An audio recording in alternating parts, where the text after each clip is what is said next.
Acabaram de roubar 292 milhões de dólares criando dinheiro do nada. E o pior, isso continua acontecendo pelo mesmo erro. Nesse vídeo eu vou te mostrar exatamente como esse ataque aconteceu e por que isso ainda vai acontecer de novo. Um hacker explorou uma ponte entre blockchain, especificadamente envolvendo a Kelp-DAO. Ela forjou uma mensagem cross-chain e criou mais de 116 mil RSETH sem ter nada por trás. Eu vou mostrar já como isso aconteceu para vocês. Sim, ele basicamente imprimiu Ethereum, dinheiro, explorando uma ponte. Agora preste atenção nisso, porque aqui está o erro. Essas pontes funcionam confiando em mensagens vindas de outras redes. Se essa mensagem aceita como verdade, o sistema simplesmente acredita. E foi exatamente isso que aconteceu. É como se alguém chegasse em um banco com um comprovante falso e o banco dissesse: ok, parece válido, e liberasse o dinheiro. Depois de criar esses tokens do nada, o atacante fez um movimento mais óbvio. Usou como garantia o protocolo chamado Aave, que é o maior protocolo de DeFi utilizado para fazer empréstimos com garantia, e sacou o Ethereum real. Ele utilizou duas redes, tanto a rede Ethereum principal quanto a rede Arbitrum. E o que a Aave fez depois disso? Ela congelou os Ethereums, tanto os Ethereums líquidos RSETH, quanto os Ethereums reais de empréstimo na plataforma. E como ficam os usuários depois disso? A gente vai já olhar o protocolo nesse vídeo, beleza? Ou seja, ela transformou algo falso em dinheiro de verdade. Mas aqui está o ponto que ninguém fala. Esse não é um erro isolado, é um problema estrutural, principalmente em cross-chain. Pontes entre blockchains depende de confiança. Confiança em mensagens, mensagens com validação externa. E quando essa camada de confiança falha, não tem nada por baixo. Agora, compara isso com o Bitcoin. Na rede Bitcoin não existe ponte, não existe mensagem vinda de outro lugar dizendo quanto você tem, ou você não tem. Uma vez por semana eu faço saque de Bitcoin por volta de 100 dólares de Bitcoin todas as semanas e mostro como você utilizar uma carteira e fazer a carteira de autocustódia. Nesse vídeo eu também vou fazer mais um saque de por volta de 110 dólares para minha carteira de 10 anos. Então hoje é dia 20 de abril de 2026 e o Bitcoin está cotado em 75 mil dólares. Essa carteira chamada de Blockchain App. Um software, ele nada mais é que um aplicativo que conecta-se à blockchain do Bitcoin. E quando você instala esse software, seja no seu computador, seja no seu celular, ele vai ter a capacidade de gerar o seu endereço público e uma chave privada na qual você vai conseguir movimentar esse saldo na blockchain do Bitcoin. Ele funciona basicamente como Google. Para você acessar a internet, você não precisa do Google, do Mozilla Firefox, da Internet Explorer, do Edge. Todos esses aplicativos eles se conectam à internet e fazem você acessar a internet. Os softwares de Bitcoin, que a gente chama de carteira, eles funcionam dessa maneira, só que se conectando à blockchain do Bitcoin, e você vai precisar de senha, que são a sua chave privada, e dessa chave privada vai ser derivado chave pública que você recebe seus Bitcoins. Então esse software aqui, eu venho utilizando ele para gerenciar os meus saldo de Bitcoin na blockchain. Ele é muito simples, eu vou clicar aqui em receber. Quando você clicar em Bitcoin, você vai poder, escolher várias carteiras, você pode criar, vários endereços dentro desse software. Eu vou clicar aqui em carteira de 10 anos e ele vai gerar um QR Code. Eu quero que você entenda que esse QR Code, ele é um endereço diferente da sua chave pública, porque esse software ele tem um focozinho em privacidade. Então todas as vezes que você clicar em receber Bitcoin, ele vai gerar um endereço diferente, e a pessoa que enviar para esse endereço não vai conseguir enxergar todo o outro saldo que você tem na sua carteira, beleza? Eu vou também gravar a tela da Coinbase para você ver como que você faz o saque. Se você tiver Bitcoin em outra corretora, é da mesma maneira. Beleza? Então vamos lá. Muito bem, você pode ver aqui na tela da Coinbase que eu tenho por volta de 108 dólares em Bitcoin. Eu vou clicar aqui, ó, onde tem essa partezinha criptomoedas, clico aqui em criptomoedas e eu vou conseguir enxergar, né, meu saldo em Bitcoin. Então ele tá mostrando ali, ó, 108 dólares por volta de 0,00144 BTC. Tá vendo essa parte aqui embaixo, né, onde você consegue enxergar transferir? Você clica em transferir, enviar e ele vai te dar a opção de você escanear ou colar aqui, ó, o endereço da sua carteira. Então eu vou clicar aqui nesse quadradinho para escanear, né, esse QR Code, né? Escaneou o QR Code, ele identifica que é uma carteira de Bitcoin, você vai clicar no seu saldo de Bitcoin para enviar. E agora observa uma coisa importante. Você tem Bitcoin e rede Solana. Não envia para outra rede, tá? Bitcoin só na rede Bitcoin. Clica Bitcoin. Eu, no meu caso, vou clicar máximo, né? Aí, aqui é um ponto importante. Na Coinbase, ele pede várias informações. Se é carteira de autocustódia, por que você vai enviar. Em outras corretoras, eles não pedem essas informações. Eu vou pular essa parte, porque nossas corretoras funcionam dessa maneira sem pedir essas informações, beleza? Olha só, eu enviei, vou clicar aqui em detalhes. Aqui ele está dizendo que está pendente, ele está dizendo que pode demorar cerca de 14 minutos. A rede do Bitcoin, ela demora justamente porque ela é segura, tá? Então vou pausar aqui e a gente vai falar um giro de notícia. Vamos olhar a Aave, vamos olhar outras coisas, entender como funciona, como aconteceu esse hack, beleza? Olha só, primeira coisa, vamos falar aqui da postagem da Aave no Twitter. Aqui está em inglês, eu vou traduzir para ficar mais fácil. E a gente consegue observar uma coisa interessante no que a Aave está dizendo. Olha só, atualização sobre o incidente do RS Ethereum. De acordo com a nossa análise, o RS Ethereum na rede Mainnet, que é Ethereum, está totalmente respaldado. Por excesso de cautela, né? O que é respaldado? Eles congelaram, né? Ninguém pode depositar nem sacar RS Ethereum. E o RS permanece congelado em todo o Aave V3 e V4. Depois eu falo sobre isso em um vídeo específico sobre essas duas versões. E a exposição a incidente está limitada.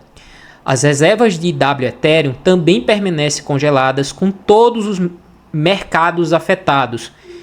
Não foi só a rede Ethereum que foi afetada. A gente consegue ver que também a Arbitrum, a Base, a Mantla, que é lá da Bybit, e também a rede Linea. Vamos lá na Aave para a gente olhar como que ficou? Vamos lá. Então eu estou aqui na Aave. Aqui você pode escolher a rede que você vai utilizar. Eu estou clicando aqui Core, que é a rede Ethereum, para a gente observar o que está acontecendo. Se você descer aqui embaixo, você pode ver todo o mercado, né, da Aave. Você pode observar aqui, as pessoas podem depositar ainda o ETH. Preste atenção, isso aqui também é um token de stake líquido de Ethereum, tá? Também pode depositar STETH e as taxas de stablecoin ficaram caras. Por quê? Tem muita gente tirando dinheiro daqui justamente porque a Aave começou a congelar os fundos e a gente não sabe que isso pode acontecer. Se você depositar Ethereum aqui, o que fica é W Ethereum, que é o contrato para fazer empréstimo ou push de liquidez, ou enfim, qualquer coisa que você utiliza na Ethereum. Não fica ETH, fica o WTH. Se você descer lá embaixo, aqui, ó, a gente vai conseguir enxergar, olha só como tem tokens aqui, né? Aqui embaixo a gente tem a possibilidade, ó, de mostrar ativos que foram pausados ou congelados. Vamos clicar aqui e a gente consegue ver. Gente, o token Ethereum, que é o principal token da rede Ethereum, ele foi congelado. E congelado quanto? 6 bilhões de dólares. Porque o RSETH, esse RSETH, ele depositou aqui na plataforma e tirou toda a liquidez do Ethereum. A gente consegue ver que aqui é supply, aqui é borrow. Ou seja, tem alguma coisa muito mais estranha do que simplesmente esse RSTH, porque o RSTH depositou 1 bi e aqui foram tirados praticamente 6 bilhões. Então a gente tem outros ativos que também foram pausados, Maker, esse NKC, enfim, esse Frax, e que são ligados, né, a stablecoins algorítmicas. Cuidado com isso. Mas eu quero mostrar para vocês o porquê, né, de que essa ponte foi explorada. Veja só. Essa bridge aqui, ela é a principal bridge, né, entre blockchains de segunda camada da Ethereum e da Ethereum. É tanto que a própria Uniswap utiliza ela para fazer cross-chain. Como funciona essa bridge aqui? Veja só. Quando você deposita $100 em USDC, por exemplo, na rede da Base, e você quer enviar, sacar para a rede da USDC, o que acontece aqui é que eles vão pegar esse USDC, queimar na rede, ou seja, excluir, e vai ser criado o USDC aqui. Eu vou utilizar essa postagem aqui da Thorchain porque ela fala muito bem sobre o porquê desse problema. Veja só, o atacante forjou uma mensagem de cross-chain na ponte Layer 0 do KelpDAO. Ela cunhou, né, 116 mil RSTH do nada e usou isso como garantia para drenar Ethereum real do protocolo de empréstimo. A multisig de emergência pausou tudo, né, durante 46 minutos depois, mas o dano já tinha sido feito. Isso continua acontecendo porque pontes dependem de confiança e mensagens, né, de outras chains. Falei sobre isso no início. Quando essa camada de confiança é explorada, não há nada por baixo dela. Como assim? Eu quero mostrar a própria Aave para vocês, que agora acho que agora vai ficar mais claro, tá? Eu vou vir aqui, ó, e vou colocar a rede da Polygon e eu acho que vocês vão entender agora. Observa esse USDC aqui e esse USDC aqui. Por que tem dois USDC na rede da Polygon?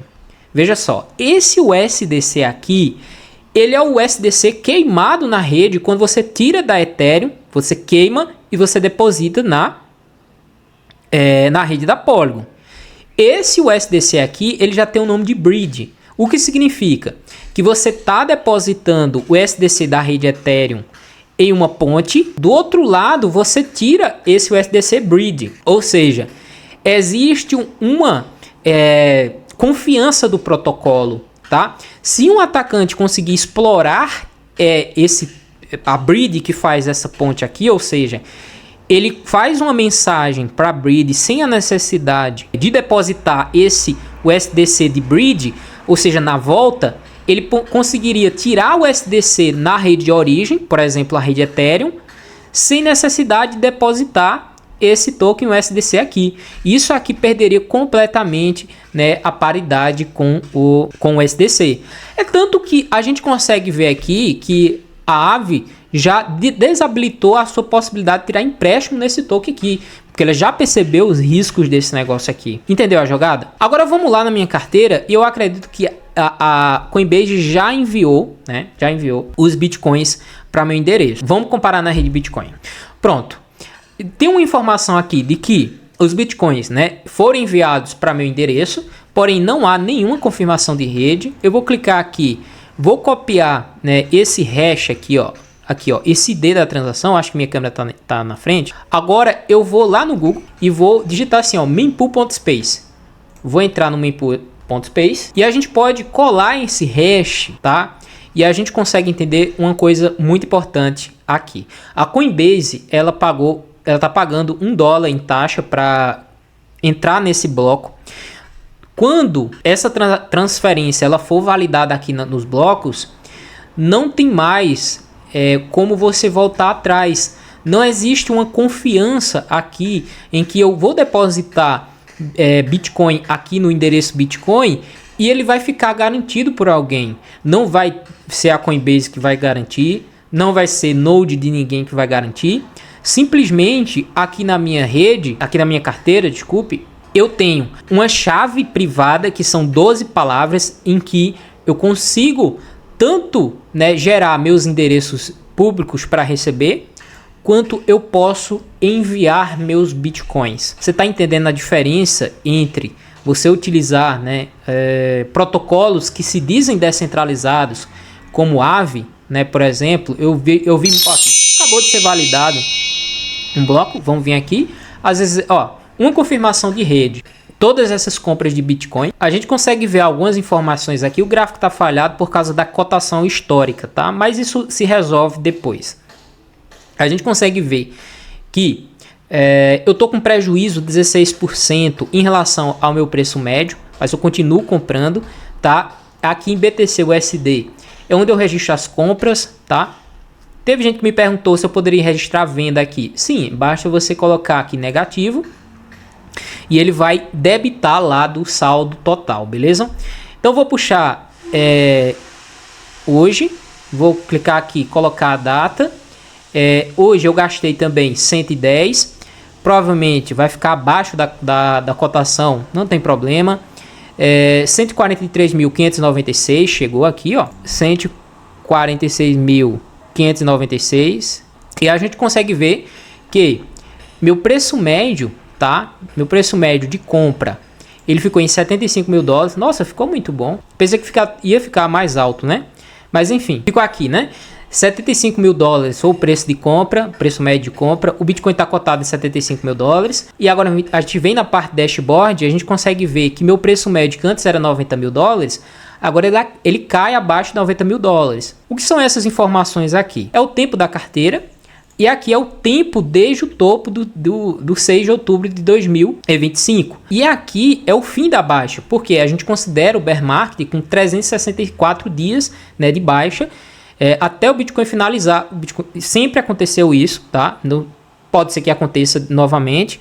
Então eu coloquei aqui a diferença justamente disso, tá? Que é 364 menos o tempo de baixa que já aconteceu, ou seja, falta 169. Vamos finalizar falando sobre o Bitcoin, tá? Primeira coisa que eu tô vendo muita gente falando que isso daqui é uma bandeira de baixa. Não tô desvalidando o que você tá dizendo, tá? A gente consegue ver sim que o Bitcoin fez, né, no movimento contrário a essa baixa, e ele fez um grande movimento de baixa. E agora a gente também tá vendo um movimento contrário, né, ao movimento de baixa, e ele está exatamente em cima, né, dessa estrutura de baixa aqui. Muita gente fica falando de linha de baixa, linha de tendência de baixa, mas a gente consegue ver uma estrutura sendo formada. Ou seja, sempre que a gente tem uma estrutura de baixa, o preço tende a se manter, né, nessa estrutura aqui embaixo, tá vendo? Ó? E quando a gente supera essa estrutura é que a gente tem uma nova corrida de alta. Mesma coisa aqui. Se você voltar aqui atrás vai ser a mesma coisa. Então, para a gente ver alta, a gente precisa, primeiro, duas coisas. Superar essa estrutura de baixa. Segunda coisa, se manter acima da média móvel de 50. Eu só diria que o Bitcoin ele vai, de fato, buscar novos horizontes de baixa. Caso ele perca essa média móvel de 50, que é essa linha amarela aqui, ó. Tá vendo? E ela tá cotada em 72 mil dólares. Então, perdendo essa estrutura aqui, provavelmente a gente teria mais baixas, tá? Outra coisa também, eu vou colocar esse gráfico aqui, ó, em laranja, que essa é a média móvel de 100, tá? Essa média móvel de 100 dias, ela geralmente é o preço médio, ó, deixa eu tirar isso aqui para ficar mais claro. Ele é o preço médio dos investidores de curto prazo. Sempre que o preço bate nessa região, o preço tende a cair. O porquê? Porque muita gente fica no 0 a 0 nesse momento e pensa, porra, eu vou sair desse negócio antes que volte a cair. Então isso se torna uma barreira, né? Isso se torna uma resistência e as pessoas tendem a vender aqui. Caso a gente supere isso daqui, seria como aqui, seria como aqui, seria como aqui, tá? E a gente pode comparar isso com o bear market anterior também, tá vendo? Que sempre que o preço ele tá abaixo, né? Voltou na média ou estou no 0 a 0, vou vender, tá? Então, para ficar positivo, tem essas coisinhas aí, tá? Meu público é pequeno, vou tentar melhorar o canal. Todos os vídeos agora eles terão uma qualidade melhor. Vou também sempre falar, né? Tudo que eu falar aqui vai ser para um público iniciante. Sei que muitos de vocês são já veteranos, já tem muito conhecimento sobre gráficos, sobre rede Bitcoin, sobre outras coisas de DeFi. Mas a partir de agora eu vou sempre trazer uma de forma mais clara sobre Bitcoin, para que você tenha nesse canal um porto seguro sobre informações de notícias, como utilizar o Bitcoin. Se você utiliza esse mundo DeFi, para você também ter informações. Se eu utilizar, parei de utilizar um tempo, né? Porque sempre que tem esses períodos de baixa, acontece muita coisa desagradável, como hackers, como golpes, como protocolo fechando e muitas vezes até falta de liquidez. Se você tinha Ethereum lá na Aave e você quiser deixar alguma mensagem no comentário, seria muito importante, porque não só levava esse conteúdo para mais pessoas, né, melhorava também meus vídeos, e eu quero principalmente que você deixe críticas. Eu quero que você critique esse meu conteúdo para que eu melhore. Eu quero que você diga: Emerson, não gostei, a qualidade do seu vídeo é horrível, o som tá uma merda. Eu quero, porque a partir desse momento eu quero deixar esse canal como um porto seguro. Se você gostou desse vídeo, deixa o seu like. Se você chegou agora no canal, se inscreva, porque agora é hora da gente crescer no YouTube para que você se sinta seguro nesse canal. Forte abraço, vejo você no próximo vídeo.